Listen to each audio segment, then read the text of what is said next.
scan this. Sovi is here. Let's level up.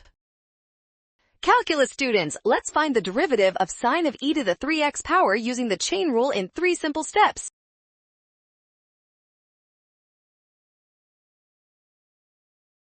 First, identify the outer function as sine. The derivative of sine is cosine, so keep the inside the same to get cosine of e raised to 3x.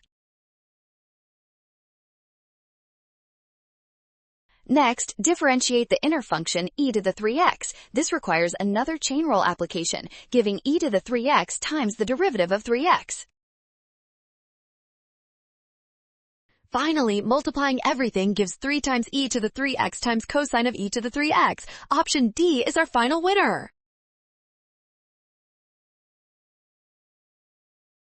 Well done! Scan the code to learn with Sovi. Watch signs and avoid rushing. Trust given values and check steps for option D.